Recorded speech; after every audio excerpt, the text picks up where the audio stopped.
Non, tu n'avais pas parlé encore de M. Delattre. Tu parlais de M. Delattre. Et il a eu peur parce qu'il avait donc contrôleur économique. Oui, on nous a averti qu'il allait y avoir un contrôle. Un contrôle de papier, enfin bref. Tel jour à telle heure, tout ce monsieur arrive, monsieur Lenormand, et celui-ci n'a pas fait dans ses culottes, enfin bref. Bon, si, il y avait une trouille terrible, hein. Et alors, tu sais, c'est pissouillé. Alors, moi, je dis bonjour à ce monsieur, puis il dit, vous pouvez me présenter les tickets, parce que chaque boucher avait ses dossiers de tickets. Alors, lui, il contrôlait, je dis, oui, ben, ça va, tout ça. Vous savez, je dis, monsieur, les bouchers, ce ne sont pas des fonctionnaires, ce ne sont pas des... Ah, ils font ça comme ils peuvent. Parce qu'on avait des petits tickets qu'on devait coller à baraque. Ouais, du mieux qu'ils peuvent. Hein. C'est pas aligné comme... Bravo, bien sûr, il dit, je comprends ça. Puis alors, on parle, là, ils sont contents de le terminer, on parle, il reste un petit peu, là. Et puis, je ne sais pas comment ça se fait. On parle... Je dis que je suis musicien. Il m'a demandé où j'habitais, monsieur. Vous êtes musicien? Il dit, ah bon, ben c'est bien ça, il dit, qu'est-ce que vous jouez? Ben, je dis, je joue de la trompette d'harmonie, hein, dans le petit village, là, une petite harmonie, vous savez, une cinquantaine. Et alors, il m'a fait savoir qu'il était le directeur de l'orchestre du concert de l'Opéra de Lille.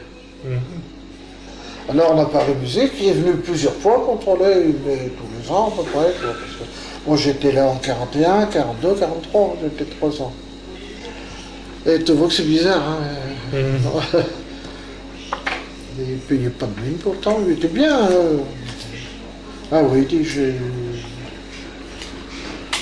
pas par quel hasard qu'il y a eu ce poste-là, enfin, c'était un orchestre de guerre, quoi, parce qu'il y a beaucoup de parties, mais... Alors, de fait, chaque fois qu'il venait, on parlait musique. Ah. Et alors, donc, comment ça se passe pendant donc à peu près 4 ans, hein, déjà avant le débarquement, donc, comment ça se passe? Ben, moi, si tu veux, je vais te dire, j'étais très heureux d'aller travailler, bon, d'amener un petit peu, parce que on avait 50 kilos, 60 kilos de viande à distribuer. Et alors, pendant combien de temps? On avait environ 600 clients. On a eu des tickets jusqu'en 49. Et alors, on avait du travail pour une journée. Les gens venaient, ils savaient que c'était ouvert à 2 heures, et ils venaient toucher leur ration, c'était, le soir c'était terminé, il n'y avait plus rien. Donc, si j'ai pu amener un petit peu d'argent à la maison, je ne sais plus combien je gagnais, mais enfin... Alors je partais à vélo à Cisoin, là, par ce mauvais pavé, là, et je mangeais. C'est là que je voyais arriver le jeune homme rougissant. J'avais une gamelle que ma mère faisait, c'était toujours les mêmes pommes de terre. Mais enfin, comme j'étais au centre d'abattage, j'avais un beefsteak tous les jours. Hein. La dernière bête que les gars tuaient juste avant midi, vers 11h, là, il y a... Ça avait de la chance. Ah bah ouais, on appelle ça le faux filet, c'est un beefsteak à l'intérieur de la bête qu'on peut manger tout chaud, c'est 30. D'ailleurs, on voyait les nerfs de la viande bouger encore. Oh mais non, mais c'est bon, c'est le faux filet, c'est super à manger. Alors on mangeait toujours ça au café. Et alors, bon, j'étais heureux, moi, pendant ces années de guerre, je peux pas me plaindre. Je travaillais même le samedi matin, je revenais le samedi midi. Et alors, toi, votre maman? Alors, moi j'ai eu faim. Ah oui, au contraire de nous. Oui, parce que... Oui, enfin, j'ai eu faim, tu sais. Il y avait plus malheureusement... Il y avait des gens qui achetaient de la nourriture au marché noir. Mais chez mes parents, ça ne se faisait pas, quoi. Alors on avait des tickets de pain, je ne peux pas te dire combien de grammes, c'était pas beaucoup. Très peu. Alors, il n'y avait pas de beurre, parce que les débrouillards réussissaient à trouver du beurre dans les fermes, mais les fermiers qui étaient malins conservaient plutôt leur beurre pour les gens de la ville qui payaient très cher. Il y avait des tickets de toutes sortes. Hein. Alors on avait des tickets... Oui. Pour les adultes, pour les enfants, c'était notre catégorie, les J3. Moi j'étais J3. Junior. Alors J3 par exemple, j'avais quand même une plaque de chocolat par mois, quand même les J3. Ça dépend de l'âge. Alors, oui, les C'est ça, J3, ouais. alors peut-être que c'était 14 ans, 18 ans, les J3, je ne pourrais pas dire Et exactement. il y avait par exemple, Il y avait les travailleurs de il y avait force. par exemple de la confiture d'orange pour certaines pas catégories. beaucoup, Non, hein, non. oui, bon. Oui, il y avait des. Alors, du chocolat, pain, donc un peu. c'était du mauvais pain. Oh, Pas de beurre. Ben, maman passait du pain dans des moules à gaufres, tu sais. En fait, comme si on faisait du grille-pain, on mangeait ça comme ça. Bon, alors du lait, ça ma foi, puisqu'on habitait la campagne, on pouvait prendre un bon bol de lait avant d'aller à l'école, au collège quoi. Et on avait des tickets pour le charbon également. On n'avait pas beaucoup de charbon, on ne pouvait pas chauffer de 6 h du matin à 22 h. Alors maman n'allumait pas le feu le matin, je partais à l'école sans avoir été chauffée. J'étais contente d'arriver à l'école, il faisait bon. Bon. Alors, des tickets de viande, on n'avait pas beaucoup de viande par semaine. On avait peut-être le mardi une tranche de pâté par exemple, le jeudi un petit peu de saucisson, et un petit peu de viande de samedi, un petit peu de viande de dimanche. Attends, je vais faire une Ouais, vas-y. petite intervention. Nous, les Rottler, chez nous, quoi, papa était encore relativement jeune. Moi, j'avais 19 ans, Gilbert en avait 16, on était un. Il y avait des cochons dans toutes les maisons. Et quand on allait tuer, on était demandé par des clients, hein, partout.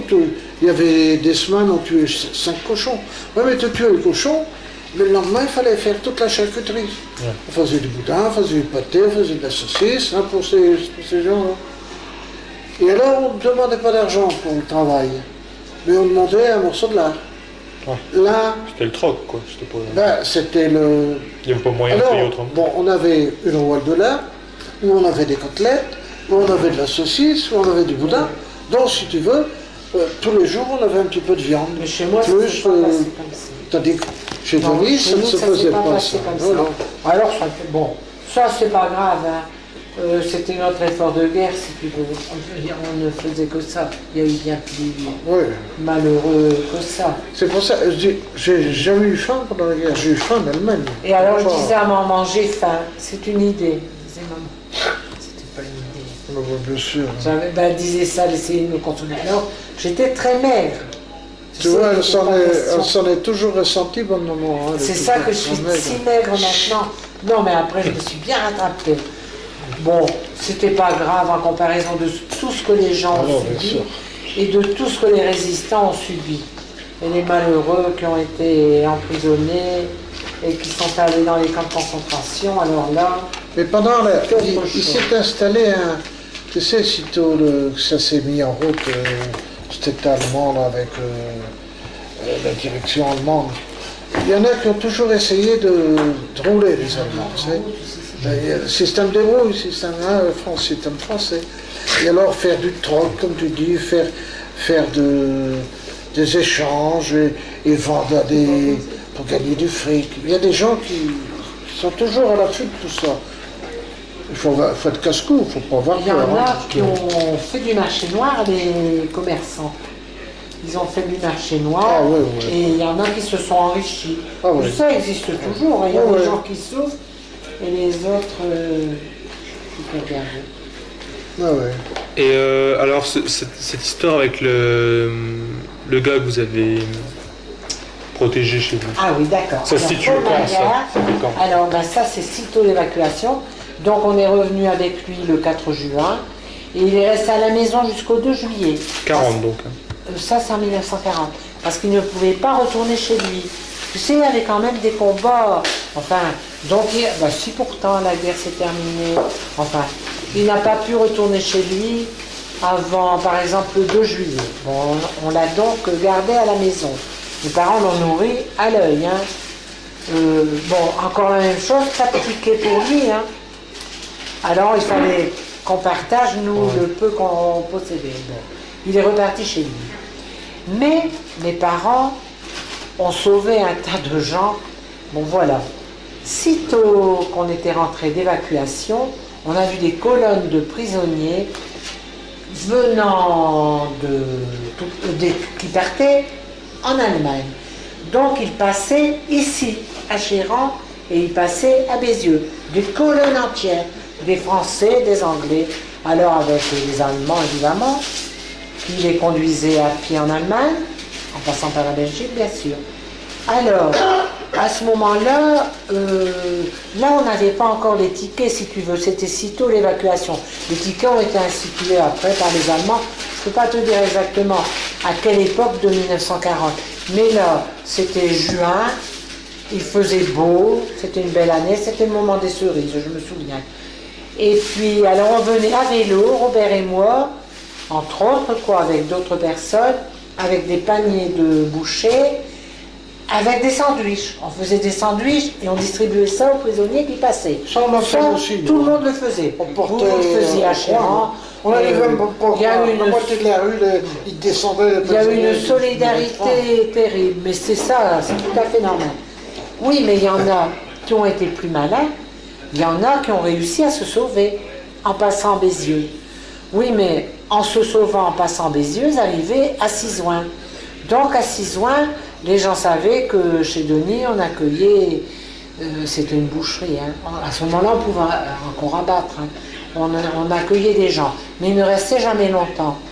Ils arrivaient par exemple un soir, ils dormaient à la maison, le lendemain, maman lavait leur linge, et ils repartaient dans la journée. Je parle des Français. Bon, Robert, lui, qui était jeune homme, le soir, il s'en allait faire un petit tour au café.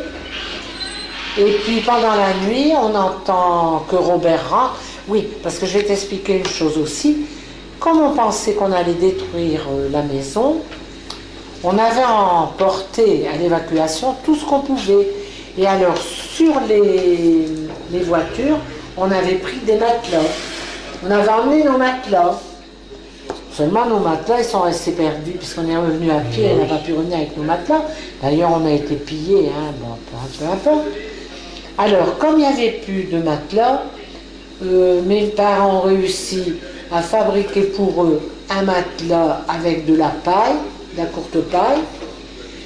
Et puis, après, ils ont réussi aussi à faire un petit matelas pour un lit d'une personne.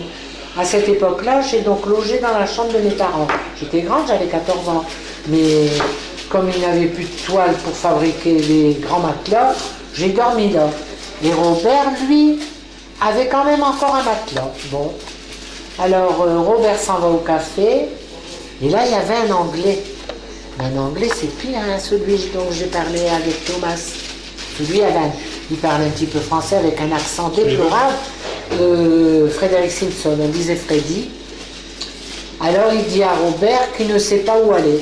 Alors Robert lui dit, ben tu viens chez nous. Donc qu'est-ce qu'il faisait déjà lui? Freddy, ben, en étant au café, Frédéric Simpson était au café où était Robert avec d'autres, mais il ne savait pas où aller loger, voilà, il s'était sauvé c'est ça. De la colonne de prisonniers et il était arrivé à Sizouin. Parce que pendant la guerre, en 39-40, il paraît qu'elle avait été cantonnée à Sizouin. Moi, je n'ai pas connu, évidemment. Alors Robert lui dit, ben, c'est rien, tu reviens chez moi il y a des lits. Le voilà arrivé, mais lui ne savait pas que mes parents y logeaient déjà des soldats français. Alors il dit à Freddy, ben, le lit de mon frère et ma belle-sœur est libre, puisque Zélie était partie en évacuation avec ses parents. Il prend son matelas sur son dos. Robert, là-bas, il prend le matelas sur son dos qu'il nous a raconté. Moi, je ne le voyais pas. J'étais dans la chambre de mes parents. Il arrive dans la chambre de Zélie. Il y avait un gars dans le lit. Oh, il dit, excusez-moi. Bon, ben, c'est rien. Il dit à Freddy, on va aller dans la chambre de ma soeur. Ma soeur, elle dort avec mes parents. Il arrive avec son matelas dans la chambre de Freddy. Dans ma chambre, il y en avait deux. Bon, ben, c'est rien. Il dit, tu vas dormir avec moi. Alors, Robert, il a dormi avec Freddy. Mais moi, le matin, je me lève. La chambre de mes parents, elle était tout au bout. Il fallait traverser la chambre de Robert pour descendre. Je traverse la chambre de Robert, je tourne la tête, je le vois. Premièrement, il n'était pas beau. Mais moi, j'étais au courant de rien. À 14 ans, tu dors bien, j'avais pas tellement entendu d'aller et venir. Et alors, quand je suis descendu, j'ai dit, qui c'est cet homme dans le lit de Robert? Ah ben, c'est un Anglais. Les Français, pendant ce temps-là, se sont levés, ils ont déjeuné. Je dis, maman, fais leur lessive. Eux, ils sont repartis l'après-midi, les 3 Français. Mais Freddy, il n'était pas question qu'il retourne en Angleterre. Par où veux-tu passer pour retourner en Angleterre? Ben, c'est rien, tu vas rester ici. Alors, encore un en plus que mes parents. Alors, il y avait Paul Mayer et il y avait Freddy Simpson. Alors, tu sais, mes parents, vraiment, chapeau. Hein. Comme charité, il n'y a pas mieux. Alors, on a gardé Frédéric Simpson un bon moment. Oui, mais lui, il était toujours enfermé à la maison, mais ça ne lui plaisait pas. Et puis, une fois, il est sorti. Et dans un café, il y avait des Allemands à ce moment-là dans le café. Il y a quelqu'un qui a dit tout haut, cet Anglais loge chez Denis. Alors il n'a plus osé, Robert était là, hein, il n'a plus osé revenir chez mes parents, il est allé loger chez d'autres personnes, mais mes parents continuaient à lui donner de la nourriture. Il y en a toujours qui sont pour dénoncer les gens. Oui, oui. Tout le monde n'était pas 100% non, patriote, hein. Mais l'anglais il faisait de mal à personne, il ne pouvait pas retourner chez lui pour l'instant. Alors il est resté quand même plusieurs mois. J'allais même faire mes devoirs d'anglais chez la personne chez qui il logeait. Il me donnait un coup de main. Donc vous continuez à les revoir quand même. Oh oui, j'allais lui porter à manger, j'allais lui porter sa viande ou sa nourriture, quoi. Et puis, un jour, il a été dénoncé aussi. Il a dû se sauver encore dans une autre maison. Et puis ensuite, c'est monsieur le maire de Louville, qui faisait partie de la résistance, qui est venu le chercher pour le conduire à un endroit donné pour partir en Angleterre. Et je me demande par où, par l'Espagne, j'ai l'impression. Il partait par l'Espagne. On n'a jamais pu entendre parler de lui. Je crois qu'il s'est fait tuer certainement. C'était un jeune, hein, c'était un gars d'une vingtaine d'années. Tu crois que c'est pas possible de retrouver sa tombe dans les parages? Ah mais il a été tué, qui sait où? En Espagne ou sur la Manche ou je ne sais pas. On n'a jamais pu entendre parler de lui. Tu penses bien que s'il avait vécu, même s'il n'a pas pu nous écrire pendant la guerre, tu sais bien qu'après il serait venu chez nous, ou bien il nous aurait écrit, ou alors il faudrait être vraiment d'une ingratitude, surtout qu'il était très ami avec Robert. On n'a jamais pu entendre parler. Paul Maillard, lui, est retourné chez lui, on en a entendu parler pendant un petit moment. Alors voilà, tout ce que mes parents ont fait, mais au point de vue charité. Est-ce que c'est lui, est-ce que c'est de lui que vient la phrase, la célèbre phrase voulez-vous promenade avec moi? Ah non, c'était pas. Ah non, il n'aurait pas osé me proposer ça. Non, non, c'était des soldats qui traînaient dans la rue, que ça soit un Anglais ou que ça soit un Allemand, parce que les Anglais, c'est les soldats, tu sais, quand ils sont en groupe, ils sont toujours très francs. Un gars en particulier, il ne dit rien. Mais là, quand ils sont plusieurs, voulez-vous promenade avec moi, ça? Tu sais, il avait des petits manuels pour apprendre des phrases toutes faites. Non, ça c'est. Ils demandaient quelque chose, trouver une fille facile. Trouver une fille facile, hein? Ben oui. Ils étaient loin de chez eux. Et puis... Même Paul Maillard, hein, il était marié. Eh bien, moi j'ai su qu'il connaissait une jeune fille à Temple. Il a, je ne sais pas s'il a eu des relations sexuelles avec elle, ça ne me regarde pas. Mais quand il était reparti, elle est venue pleurer à la maison. Et il lui avait promis le mariage, tu comprends, pour obtenir une satisfaction. Mais c'est honteux. Enfin, je sais pas, tu sais, il y a des gars, hein, enfin, il y a des gars qui sont pas très gentils. Mais c'est peut-être tout ça à cause de la guerre. Bah oui. Alors un homme ne peut pas se passer de femme, alors Tu sais, je vais te dire, hein, la guerre, c'était, avec ces prisonniers, il y en a qui ont été 4 ans et plus prisonniers. Il y a des ménages qui ont été fichus en l'air, ça. Les femmes, il y a des femmes. Il y a des femmes qui ont été fidèles, qui sont restées. Il y a des femmes, oui, heureusement. Et il y en a d'autres qui. Voilà. Heureusement. Oh oui, ça détruit des ménages, il faut bien penser. Tu sais bien que les gars, ils sont partis à la guerre en septembre 1939 et ils sont revenus en mai 1945. Et par contre, presque 6 ans après. Hein. Dans le sens inverse, il y a des prisonniers français qui se sont mariés là-bas. Oui. Si tu veux interrompre. Bon. Voilà. Alors tu me demandais comment on a vécu la collaboration. Bon, Bon, bah, je t'avais déjà parlé des tickets de rationnement. Je vais t'expliquer comment ça passait. À la mairie, on nous distribuait des feuilles. Alors, c'était des tout petits timbres, et alors avec des grammes. Qui marquaient, par exemple, toutes des petites feuilles avec 50 grammes. Alors, des viandes, le sucre, enfin tout ce que tu peux penser en aliment, du pain, quoi encore, bon, enfin, du textile, parce que c'est la même chose, des chaussures. Bon, on avait donc des tickets, mais on n'en était pas bien riche. On avait notre ticket pour un mois, il fallait un petit peu arranger notre histoire. On avait le droit par exemple à 100 grammes de pain par jour et par personne. Donc on allait à la boulangerie, on détachait les petits tickets, on donnait nos tickets à la boulangère, elle pesait bien son pain pour ne pas nous donner 10 grammes de plus, parce qu'il fallait qu'elle s'arrange pour avoir son contingent de nourriture. Comme ça pour le pain, pour la viande, on n'en avait pas beaucoup, le textile, encore moins, et puis les chaussures, encore moins. Alors les chaussures, on a fabriqué des chaussures avec des semelles de bois, parce qu'il n'y avait plus de cuir. Alors c'était des chaussures en toile avec des grosses semelles de bois. C'était beau. Ils ont fait une chanson, j'aime le tam-tam des semelles de bois. Le chansonnier a fait ça.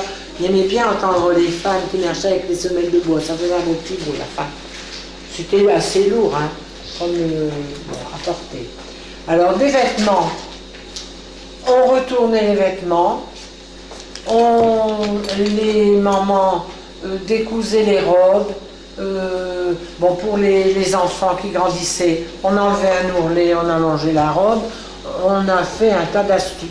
On mettait un tissu d'une autre couleur, on mettait un biais, on mettait un ourlet d'une autre couleur. Alors on se promenait avec du bleu pâle, du bleu marine. On a fait avec le On détricotait ces vieux pulls verts. On en retricotait d'autres avec la laine frisée, ça allait bien. On avait les chaussures que dessus c'était du carton. Ouais. Du carton. Et la semelle, c'est des semelles de bois. Oui, mais j'ai raconté. Bon, avec des stries pour que ça soit un petit peu mobile. Hein, on aurait dû conserver aussi ça, mais on ne peut pas tout conserver. Bon, donc on a souffert de la faim. Je ne sais pas s'il y avait des tickets pour le tabac, je me demande.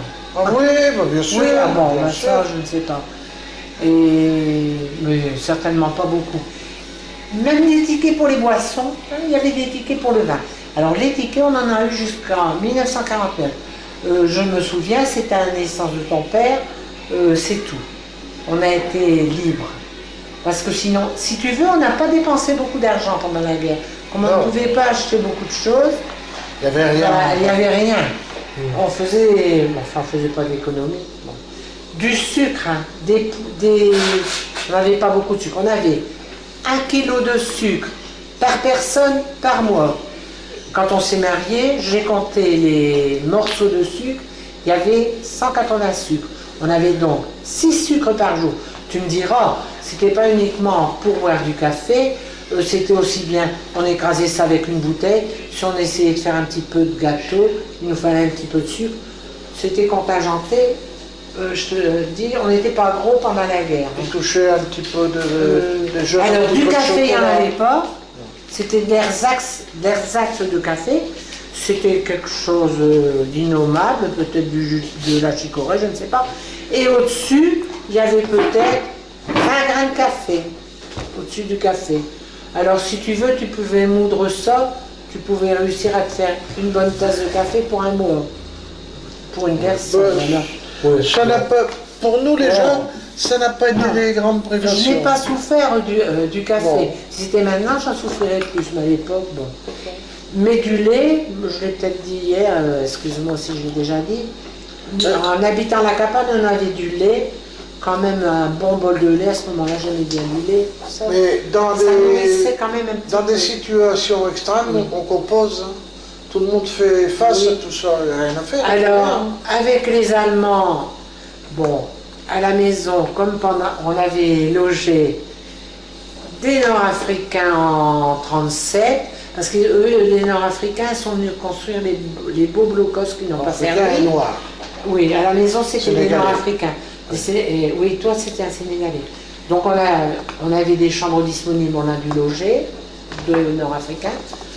Pendant la guerre 39-45, on nous a imposé 2 Anglais, mais là, avec les Anglais, ça se passait bien, c'était les amis. Mais après Armistice. l'évacuation, on nous a imposé 2 Allemands. Ah ouais, bien sûr. Alors là, ça ne marchait pas si Les bien. chambres étaient répertoriées. Hein. Oui, mais Ah, chez oui, nous, c'était pas gênant. Ils ne passaient jamais par la cuisine. Quand ils sortaient de l'escalier et traversaient le bureau, ils sortaient dans la cour. Bon. Eh bien, ça s'est passé. Ils sont restés Tu sais, quelques années. pour les Allemands, les ennemis des Allemands, c'était les communistes. Hein. Et alors, par exemple, ici à Anstin, bon, à Chéran, il y avait des communistes, enfin une petite proportion, mais Anstin, c'était un village où il y avait beaucoup de communistes. On disait en la Et le maire, pourtant, c'était pas un communiste 100%, non, je crois pas. Et au contraire, quand les Allemands sont arrivés pour demander la liste de tous les communistes, Parce qu'il est déporté, il déportait les communistes. Ça, on le des savait. communistes, je n'en connais pas, il y a en Anstin. Il y en a pas. Il y en avait beaucoup. Il a été déporté pour ça. Mais lui, on l'a déporté. Oui, les Allemands Déporté punissaient. en prison, ils étaient en prison à Doullens. Ah, je ne sais pas. Mais il n'a pas été déporté en Allemagne. Non, après, non, il a été libéré. Après. Non. Non, mais les Allemands faisaient un tas de représailles. Donc, les Allemands, si on avait commis une infraction quelconque, ils nous punissaient. C'était le soir, on ne pouvait plus sortir à partir de telle heure. Et une fois, on a été puni tout un dimanche. Il y a un gars de Chérance, il y a un communiste, lui c'est un communiste, travaillait à l'usine de FIF. Alors vraiment un communiste, hein, lui. Il connaissait... C'est surtout par les communistes que la résistance a démarré. Hein. C'était des ennemis des Allemands. Et alors, lui, il y avait quelques copains. À la taverne lilloise, à l'entrée de la rue de Béthune, c'était un beau café où les officiers allemands se réunissaient. passaient le temps. Et il s'est emmené, il y a une grenade qui a explosé. Et puis il a réussi à ficher le camp. Et alors, pour tromper les Allemands, il est parti volontaire en Allemagne. Hein, pour essayer de... Mais les Allemands sont allés le rechercher là où il était arrivé, en Allemagne, pour le ramener à Paris, le juger vite fait, bien fait, et puis le fusiller. Il s'appelle Jean Auchin. Valérien là-bas. Il y a la rue Jean Auchin. Oui, c'est la rue de Grezon. La rue pour aller à Grezon. Rue Jean Bon, Auchin. lui, Alors, bon, les Allemands, sinon, n'étaient pas trop méchants avec les civils, à condition qu'on ne les ennuie pas. Il ne fallait pas leur lancer des cailloux. Tu vois, bien entre nous, hein, les eu. j'en ai quelquefois parlé avec Robert, cet acte de oui, Jean Auchin, lui, il a eu tort de faire ça. Bon, ben, s'il y a eu un Allemand tué ou deux, à quoi ça arrive? Oui. Mes frères Il devait bien savoir que pour 2 Allemands tués, on allait prendre 20 otages. Mes frères ont fait de la résistance, mais ils ne me l'ont jamais dit. Mes parents étaient peut-être au courant, moi on ne me le disait pas pourtant, ils n'avaient pas besoin d'avoir peur, mais je veux dire, moi on en parlait, mieux ça valait. Je ne l'ai su vraiment qu'à la fin, au moment de la libération. Parce que là, à ce moment-là, ils ont mis un brassard FFI, Force Française de l'Intérieur. Ils se promenaient donc dans les rues avec ça, et là on leur a donné des armes. Mais qu'est-ce qu'ils pouvaient faire? Par exemple, ils étaient postés dans le cimetière de Cisoin, Quénomont, comme Robert disait, bon ben tout d'un coup il arrive un char. J'avais un fusil, je n'étais pas sûr qu'elle allait partir. Un vieux fusil que... Va-t'en, alors s'ils se mettent à tirer sur un char, ben, le char, lui, il va envoyer des obus dans le village, il va tuer. Non, si, c'était des trucs... Ils n'étaient pas tellement bien commandés. Mais eux, ils ont fait, par exemple, sauter des petits bouts de rail pour empêcher des trains de passer. Mais heureusement, ils Ils n'étaient étaient- pas à Asque. parce C'était qu'à anti-allemand, Asque, quoi. Ils voulaient. À Asque, ça a été terrible parce qu'ils ont Enquiquiner fait les sauter Allemands. les rails. Ah ouais, là, c'est Malheureusement, terrible. c'était un train de SS. Les SS, c'était des têtes brûlées. Ils se sont répandus dans le village. Ils ont été frappés à toutes les portes, faire sortir tous les hommes, soi-disant pour déblayer la voie. Les hommes sont arrivés Et, sur la voie à Asque. Ils les ont tués, Ah ils les ouais, ont ouais. massacrés. 86. Alors là, c'est terrible, le massacre d'Asque. Et- C'était le 2 avril 44. Et ils ont réussi à retrouver les officiers et sous-officiers SS qui avaient ordonné le massacre d'Ascq. Ils sont allés les chercher et les juger ici à Lille. Ils ont été jugés à Lille. Après Ouais. la fin de la guerre. Oui, là c'était fou. Parce que les Allemands n'étaient quand même pas si mauvais, mais les SS, bon ben, les sections spéciales. Tu sais, il y a des Allemands Ils étaient qui dans le faisaient fond. la guerre parce qu'ils ne pouvaient pas faire autrement. Ouais. Ils n'étaient pas Mais- plus italiens que ça. du tout. Mais nous, dans le village, non, les Allemands, bon, on les entendait, mais enfin, on les entendait défiler, ils défilaient. Bon, moi je trouvais qu'ils défilaient bien, défilaient aux pommes. Quant à les admirer, je n'admirais pas l'armée allemande, mais j'admirais leur. Leur discipline. Mais là, j'ai pleinement admiré les Écossais, parce qu'en 39-40, il y a des Écossais qui stationnaient dans Cisoing, et ils allaient à la messe le dimanche en défilant. Alors là, c'était beau, voir leurs petits jupons qui volaient au vent, c'était mignon. Comme on avait vu défiler les Nord-Africains en 37, alors eux, là, avec la Chéchia, et puis là, alors ils avaient, je ne sais pas comment on appelle, avec un bélier, presque comme la Légion. Ouais. Alors ils défilaient, mais c'était beau aussi à défiler. Il y avait un chef qui lançait, je ne peux pas expliquer. Le chef des majorettes. Ils avaient Ouais, Ouais, le bâton, là. le Ouais, bâton, c'est ça. ils lançaient le bâton. Bon, donc nous, si tu veux, on a vu défiler les légions étrangères, c'était la Légion étrangère en fait, en 37. On a vu défiler les Anglais, les Écossais, mais malheureusement après, on a vu défiler les Allemands. Et alors, ces Anglais, ces Allemands qui logeaient chez toi, ils ne restaient jamais là dans la journée. Non, non, Ils rentraient le soir pour dormir. Ils venaient. Ils étaient Et puis, très ils ne polis, prenaient hein. pas de repas. Si rien tu du voulais pas leur parler, tu leur parlais pas. On ne leur c'est parlait tout. pas. Ils ne prenaient pas de repas. Et eux-mêmes, dans la journée, ne revenaient pas. Puis, alors, avec ma copine, je dis, pendant qu'il n'est pas là, on devrait aller faire un petit tour dans sa chambre, regarder. Bon, on est entré dans sa chambre, c'est pas très beau d'entrer dans la chambre d'un jeune homme pendant son absence. Là, on s'est aperçu qu'il avait une couette sur son lit, parce que nous n'avions jamais vu Vous connaissez de pas les couette. couettes. hein. Ah, nous, Vous c'était connaissez des les draps et des couvertures. quoi. Alors, eux, ils avaient donc une couette. Et puis, alors, on a vu une belle boîte préparée. On a ouvert la boîte. Pas joli non plus de faire ça. C'était une belle combinaison en soie qu'il voulait sûrement envoyer à sa fiancée. Elle s'appelait Margaret ou Margaret, je ne sais pas exactement. Et alors, il y avait des lettres qu'elle lui envoyait avec 2 cœurs, c'est pas beau, hein, de faire travail, des souris, ça. 2 cœurs percés d'une flèche. Et puis alors, elle signait donc un nom comme Margaret. Et puis, il y avait bien le droit d'avoir une fiancée, ce brave garçon, il s'appelait Werner. Werner Nowak. Et puis, bon, ben, c'est tout. Et- Si tu veux, je ne sais pas Mais, si c'est un genre de Tu résistance. sais, les Tout Allemands ce qu'on a fait comme résistance pendant la qui guerre. logeaient chez nous, que ce soit chez ma maman ou C'est chez pas nous, grand-chose. ils avaient tous le même principe. Ils rentraient pour le soir, bon, ils se débarbouillaient un petit peu. Comme je te dis, si tu voulais lui offrir quelque chose, une goutte de café. Ah oui, nous, non, même pas. Et ouais. Mais puis c'est tout, il faisait sa toilette à la bonne saison, Je sais il même pas le nom promenait de un l'autre. petit peu dans la cour, là, je me souviens. Et alors, il dormait à C'est deux. tout, il ne tenait pas... À deux dans le même lit. Qu'est-ce que tu veux, à la guerre comme à la guerre? C'était mon lit, en fait. Parce que moi, je dormais dans la chambre de mes parents. Non, ben, il avait fallu donner Parce une que chambre. vous avez une grande maison. On avait une grande maison, on avait 7 chambres. Et vous aviez des punitions des fois. avec Oui, ben, les Allemands. punitions, ben, je l'ai dit tout à l'heure. Oui, ça va Couvre-feu. On ne pouvait plus sortir à partir de telle heure. Et puis... Oui. Bon, alors, bon, un jour, mon frère, il faudrait que je lui en reparle à mon frère Albert. Le 11 novembre, il a mis le drapeau. Il a mis le drapeau bleu, blanc, rouge, accroché à la maison.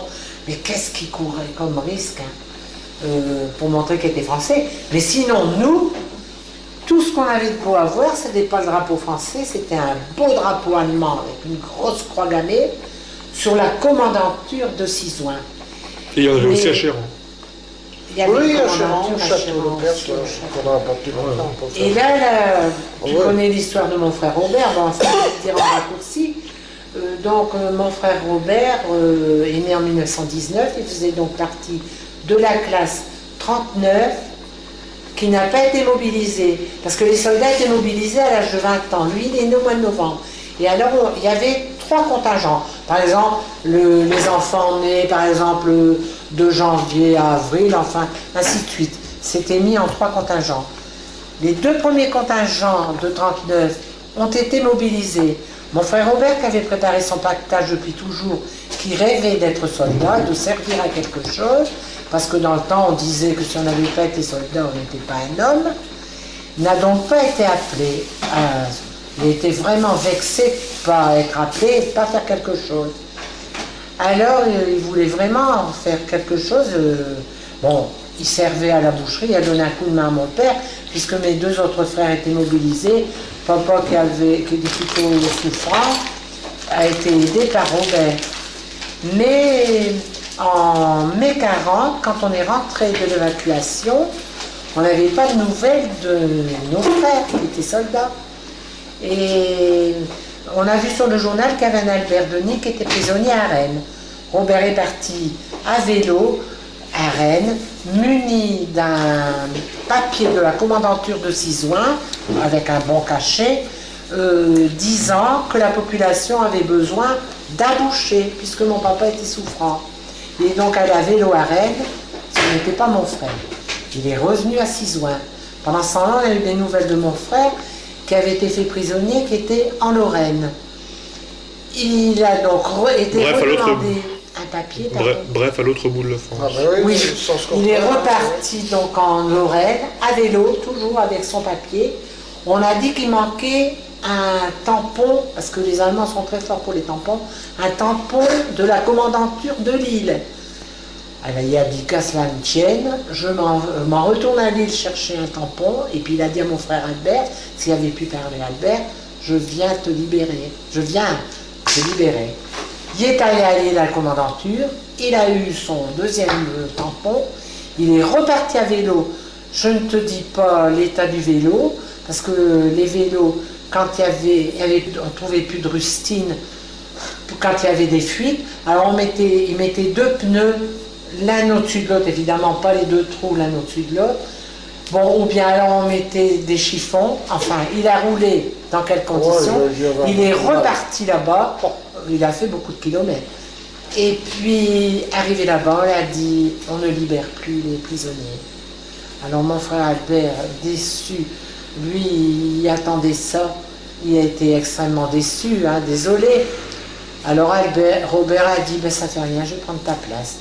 Alors ils sont allés dans les toilettes, ils se sont déshabillés, et puis Robert a pris la place de son frère Albert comme prisonnier. Bon, les autres copains ont bien vu que c'était pas le même. Il a mis les copains au courant, mais ça fait rien. Albert a repris le vélo, et Albert est revenu à Cisoing. Mais comme mon frère Robert était débrouillard, il a réussi 1 an après à se faire verser comme faisant partie de la Croix-Rouge, lui qui ne savait même pas faire une piqûre, soi-disant qu'il était dans la Croix-Rouge, il a été libéré. 1 an après, il est revenu à Cisoing. Bon, ça fait rien. Alors, donc, mes 2 frères sont revenus à Cisoing. Et donc, eux, ils sont entrés dans la résistance tous les 2, mais comme j'ai dit tout à l'heure, je ne le savais pas. Alors, à la Libération, Robert, lui, il était policier, parce que pendant la guerre, on n'avait pas beaucoup de viande. Donc, si tu veux, mon père n'avait pas besoin de 2 fils pour lui donner un coup de main, Robert a cherché du travail. Et puis Robert s'est marié. Donc il s'est marié, il fallait qu'il gagne sa vie. Mon papa ne pouvait pas lui verser un salaire. Il est donc entré dans la police. Et là, le chef de la résistance lui a ordonné de voler les armes dans le commissariat de police de Lille où il était affecté. Il a volé les armes et puis a distribué les armes à ses copains, des pistolets, je ne sais pas quoi. Bon, ça s'est bien passé parce que c'était la fin de la guerre. Sinon, lui, il risquait gros. Là, il a été félicité par la suite, quoi. Hein. Il lui a donné une médaille pour avoir fait ça. Mais sinon, ses collègues lui ont dit, bah, tu sais, quand ses patrons se sont aperçus qu'on avait volé les armes, hein, bah, je ne sais pas quelle punition. Dans la résistance, il y a eu beaucoup de casse-cou, hein. Des fonceurs, hein, c'est ça. Tout le monde n'avait pas cet esprit-là. Hein. Au moment de la libération, alors il y a eu des abus, ils ont voulu faire l'épuration. Et puis alors, d'abord, ils ont voulu punir les filles qui étaient amoureuses des Allemands. Parce que c'est arrivé, des jeunes filles qui aimaient les Allemands. Ils ont fait l'Europe avant l'heure. Et puis alors, ma voisine était fiancée avec un Allemand. Alors ils ont dit, on va aller chercher Mademoiselle Mouveau. Mais enfin, on trouvait ça absurde. Enfin, il faisait partie d'un groupement. Robert est donc allé prévenir Mademoiselle Mouveau en lui disant, sauvez-vous, ils vont venir vous chercher. Mais elle a demandé la permission de venir se cacher chez nous. Donc elle est venue se cacher chez nous en passant par l'arrière, en sortant d'une chambre par exemple chez elle, elle arrivait sur une plateforme. Nous c'était 2 maisons mitoyennes. Elle est montée sur la plateforme chez nous, elle est rentrée dans la chambre, et puis alors on m'a demandé de lui tenir compagnie. Elle m'a raconté, il s'appelait Hans, elle m'a raconté qu'elle l'aimait, bon ben cette fille. Elle était sincère, hein.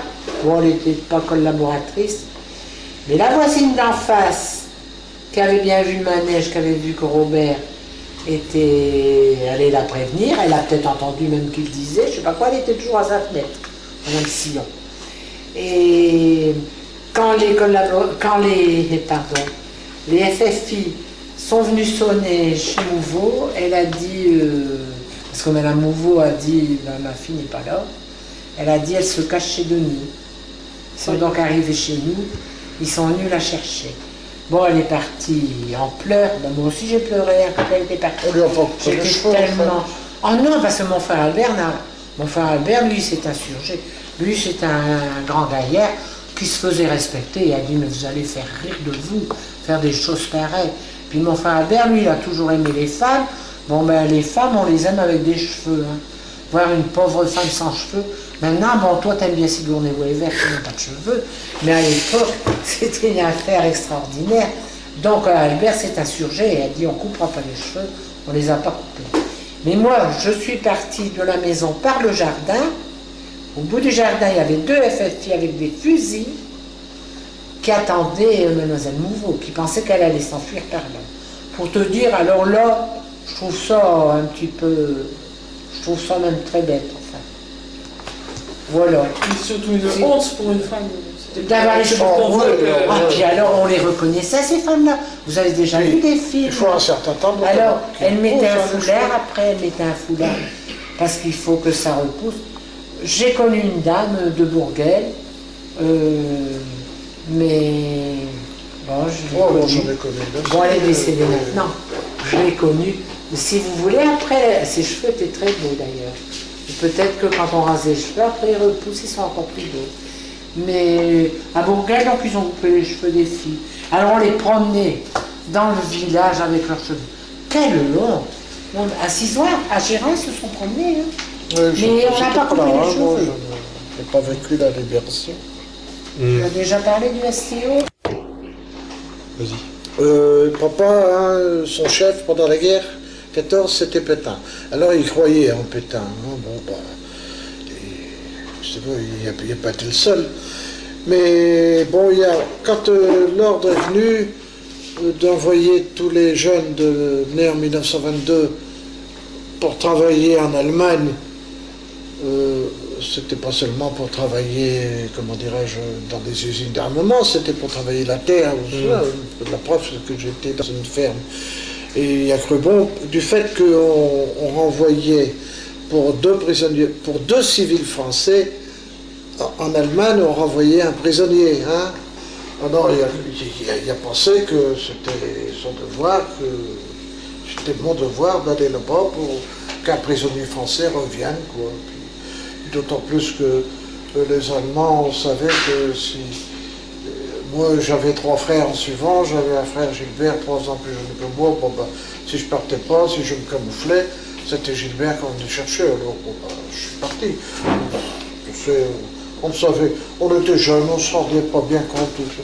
Et puis alors, en plus, on avait été dénoncé par la mère d'un copain qui était de même âge que moi, qui était parti avant. Elle avait dénoncé tous ceux de Chéran qui n'étaient pas partis.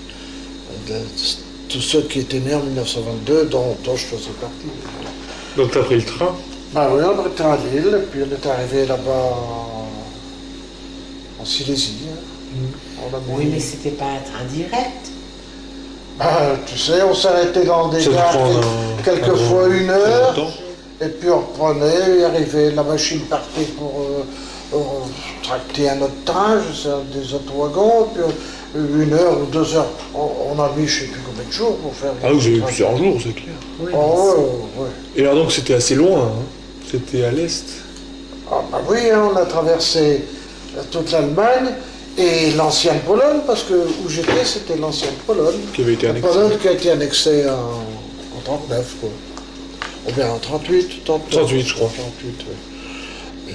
Ah oui, c'était en dessous de... C'était près de... Où Lech Wałęsa est, là, c'est... Danzig Non, Katowice. Ah oui, d'accord. Katowice. T'es sûr que Charles t'a dit que c'est en 39, ça a été annexé la Pologne. Ouais, c'est ça. mais Ouais. 38, Et alors, 38 c'est que les Sudètes, c'est que le Nord. Et après, c'est... ah oui. Et alors, donc c'était dans une ferme, tu devais